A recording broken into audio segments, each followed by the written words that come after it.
खुलुमबाय बेयो बड'लेण्ड इंखं टेलिभिजन दिनै 16 जुन 2021 बुधबार खालि सानसेनि बुरादखौ नोंथांमोननि खाथियाव लाबोदों आं सदानन्द दैमारिया।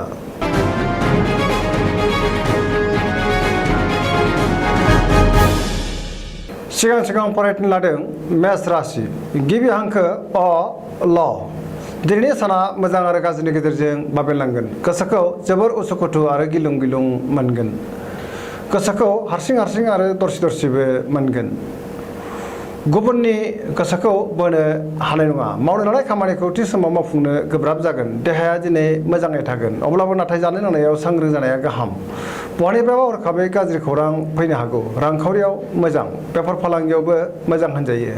नाथाय खरसायाबो बांगोन। गोसोनि लुबैनाया बांद्राय जागोन। फरायसाफ्रा फरायनायाव मोजां फिथाइ मोननो हागोन आरो गोसो दुंखांगोन। लाइमोनफोरनि गोसोआ दिनै जोबोर आला-खाला जागोन।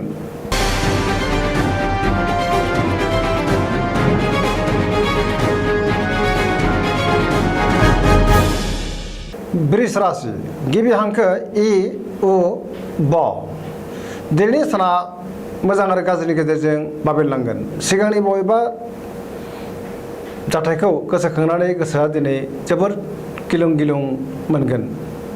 गोसोआ दिनै जोबोर गुलुं गुजुं जागोन। गोसोनि साननायफ्रा देबारनांगोन। मावनो लानाय खामानिखौ मावफुंनो गोब्राब जागोन। रांखावरियाव मोजां, नाथाय खरसायाबो बांगोन। बेफार फालांगियाव मोजांद्राय नङा। बहाबा थाङोब्ला लामा सामायाव सांग्रां जानाया गाहाम। जाब्रबथायनि आसा दङ। न'खराव बिसि-फिसायनि गेजेराव अनलायनाय फैगोन। देहाया दिनै बारा मोजां थानाय नङा। गगा बायदिजों खस्थ' मोननांनो हागौ। सेंग्रा-सिख्लाफोरा जोबोर रमान्टिक जागोन आरो गावबा गावनि गोसोनि साननायखौ फोरमायलायनोबो हागोन। फरायसाफ्रा फरायनायाव गोसो दुंखांगोन आरो मोजां फिथाइ मोननोबो हागोन।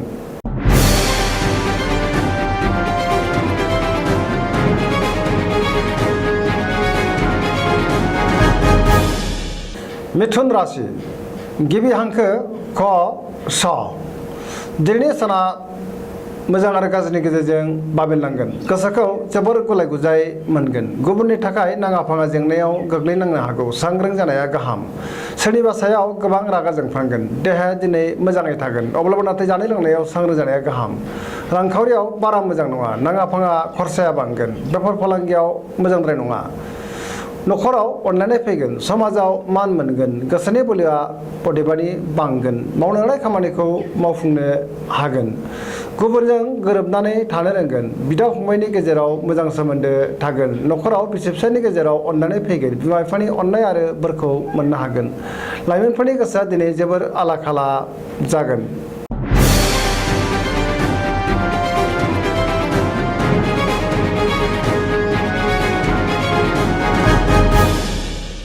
कर्कट राशि गिबि हांखो ड ड ह दिनैनि साना बारा मोजां नङा। गोसोखौ जोबोर आला-खाला मोनगोन।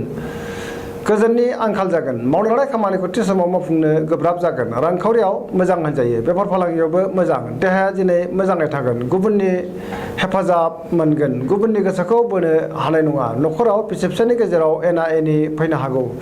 अदेबानि बिदा-फंबायजों मोजां सोमोन्दो थागोन। बिमा-बिफानि बोरखौ मोननो हागोन। गोदान खामानियाव आखाइ होथ'यैआनो मोजां। नङाब्ला खहा जानांनोबो हागौ। लाइमोनफोरनि गोसोआ दिनै जोबोर आला-खाला जागोन। फरायसाफ्रा फरायनायाव गोसो दुंखांगोन आरो मोजां फिथाइ मोननोबो हागोन।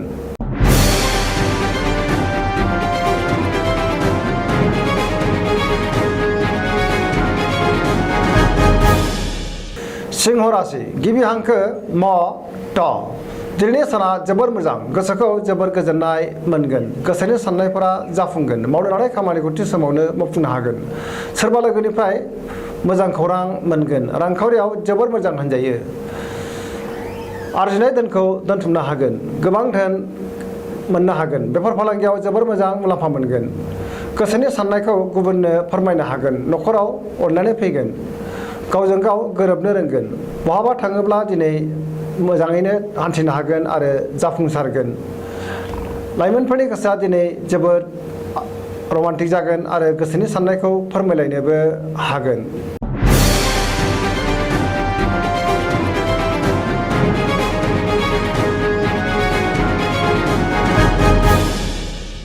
कन्या राशि गिबि हांखो प ट दिनैनि साना जोबोर मोजां। गोसोखौ जोबोर गोजोननाय मोनगोन गोसोआव गोग्गो आरो गोथों साननाय फैगोन माबा मोनसे गोदान थांखि लानो रोंगोन मोजां सानखांनो रोंगोन देहाया दिनै मोजाङै थागोन रांखावरियाव जोबोर मोजां बेफार फालांगियावबो जोबोर मोजां गुबुनजों मोजां सोमोन्दो लाखिनो रोंगोन न'खराव बिसि फिसायनि गेजेराव अनलायनाय फैगोन गोबां खामानि मावनो गोसो दुंखांगोन फरायसाफ्रा फरायनायाव गोसो दुंखांगोन आरो मोजां फिथाइ मोननो हागोन लाइमोनफोरनि गोसोआ दिनै जोबोर रमान्टिक जागोन आरो मोजां खौरां मोनगोन गुबुनजों मोजां सोमोन्दो लाखिनानै मोजां खामानि मावनो हागोन पजिटिभ एनार्जिनि गोहोम गोग्लैगोन गोसोनि साननायफोरा जाफुंगोन सरासनस्रायै दिनै साना जोबोर मोजां आरो मोजाङैनो बारग'लांगोन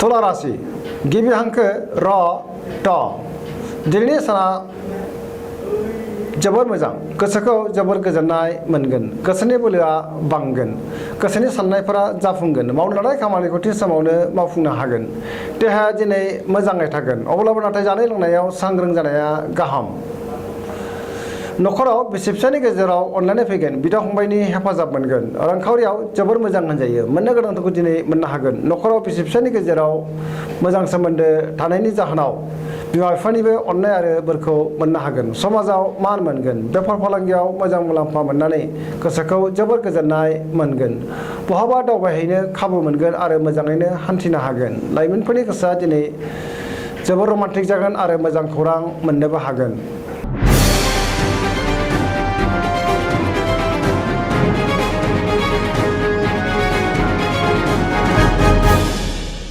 वृश्चिक राशि गिबि हांखो न स दिनैनि साना मोजां आरो गाज्रिनि गेजेरजों बाबेनलांगोन गोसोखौ जोबोर उसाव बादाव मोनगोन मावनो लानाय खामानिखौ थि समावनो मावफुंनो गोब्राब जागोन गोसोनि साननाया देबारनांगोन सोरनिबा गाज्रि नोजोर गोग्लैनो हागौ नेगेटिभ एनार्जिनि गोहोम गोग्लैगोन सांग्रां जानाया गाहाम गोसोनि बोलोआ लोरबां जागोन समाजाव अदेबानि मान मोननो हागोन न'खराव अनलायनाय फैगोन रांखावरियाव बारा मोजां नङा नाङा फाङा खरसाया बांगोन बेफार फालांगियावबो बारा मोजां नङा होनजायो देहाया दिनै मोजाङै थागोन अब्लाबो नाथाय जानाय लोंनायाव सांग्रां जानाया गाहाम लाइमोनफोरा मोजां खौरां मोनगोन फरायसाफ्रा फरायनायाव गोसो दुंखांगोन आरो मोजां फिथाइ मोननोबो हागोन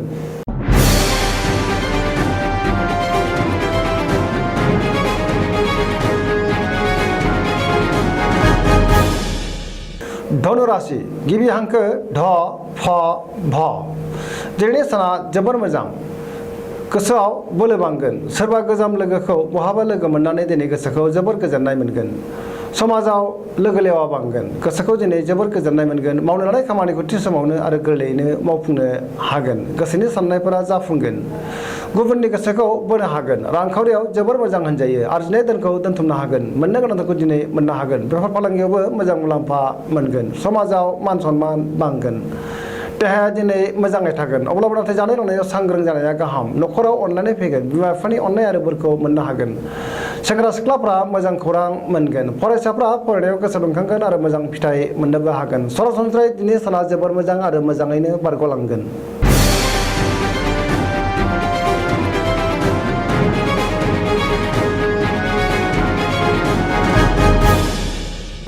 मकर राशि गिबि हांखो ख ज दिनैनि साना जोबोर मोजां गोसोखौ जोबोर गोजोननाय मोनगोन देहाया दिनै मोजाङै थागोन गोसोनि साननायफोरा जाफुंगोन गुबुननि गोसोखौ बोनो हानानै दिनै गोबां मुलाम्फा मोननो हागोन सिगांनि बबेबा आद्रा खामानिखौबो दिनै मावफुंनो हागोन रांखावरियाव जोबोर मोजां होनजायो मोननो गोनांखौ दिनै मोननो हागोन आया बांगोन बेफार फालांगियाव मोजां मुलाम्फा मोनगोन गोब्राब खामानिखौ मावफुंनो हागोन गोदान खामानियाव आखाइ होजेननो हागोन गोदान प्रजेक्ट लानोबो हागोन न'खराव बिसि फिसायनि गेजेराव अनलायनाय फैगोन पजिटिभ एनार्जिनि गोहोम गोग्लैगोन गुबुननि गोसोखौ गोरलैयैनो बोनो हागोन गोसोनि बोलोआ बांगोन गोसोनि साननायफोरा जाफुंसारगोन लोगोफोरनि हेफाजाब मोनगोन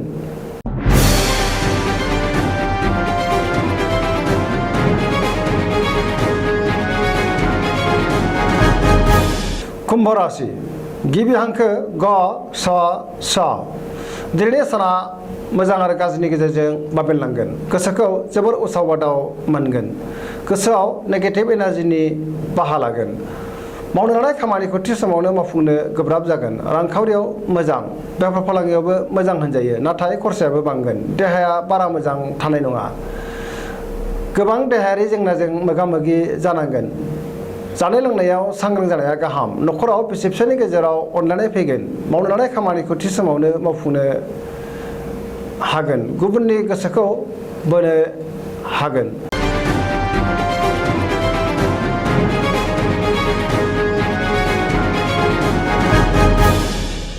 मीन राशि गिबि हांखो ड स।